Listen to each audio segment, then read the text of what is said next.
저는 성경도 때에 따라서는 이런 구분을 하면 좋겠다 싶어요.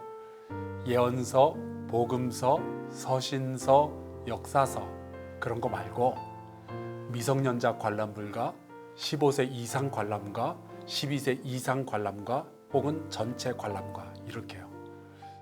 또 간음하지 말라 하였다는 것을 너희가 들었으나 나는 너에게 이르노니 음욕을 품고 여자를 보는 자마다 마음에 이미 간음하였느니라.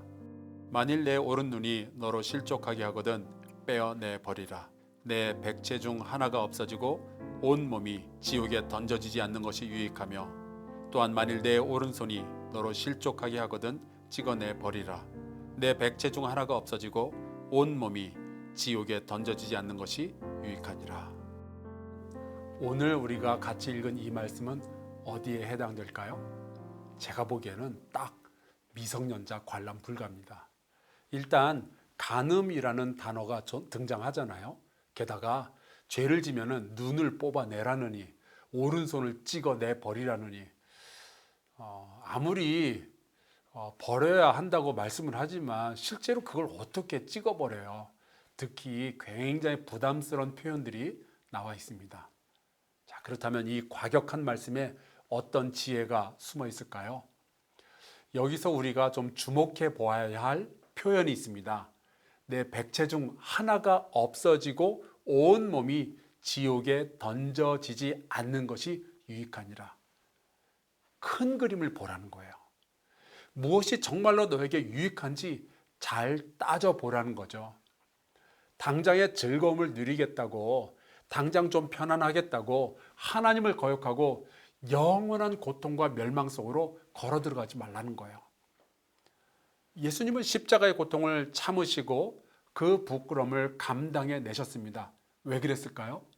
십자가의 고통이 참을만 해서가 아니라, 부끄러움이 견딜만 해서가 아니라 그 아프고 힘든 과정을 통과하고 나면 그 무엇과도 비교할 수 없을 정도로 영광스럽고 아름다운 결과를 얻게 될 것을 아셨기 때문입니다.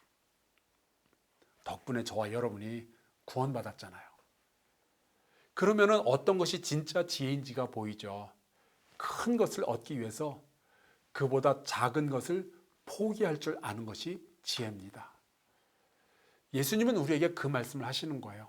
제발 세상의 시각으로만 인생을 보지 말고 하나님의 시각으로, 영적인 눈으로 인생을 바라보라는 거예요.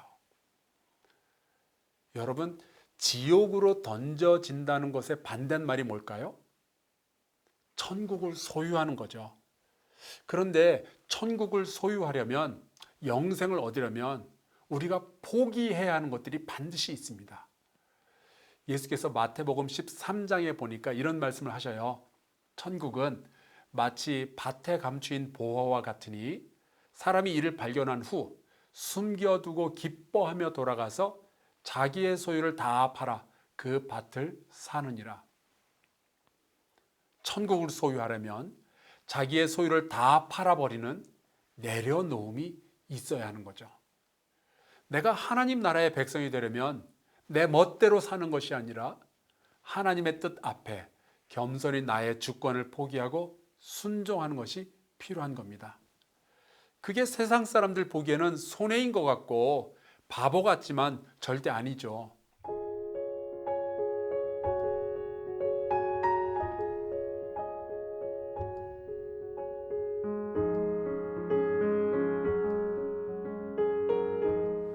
오늘 주님께서 눈을 뽑고 손을 잘라버리는 비유를 하셨다는 것은 정말 심각하게 이 부분에 대해서 말씀하셨다는 겁니다.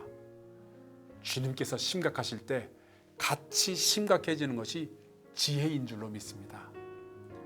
하나님의 나라를 얻기 위하여 이 세상의 무엇과도 비교할 수 없는 영광스러운 생명의 멸관을 얻기 위하여 우리가 무엇을 포기해야 할지 아는 지혜가 저와 여러분 모두에게 있기를 간절히 축복합니다. 고맙습니다.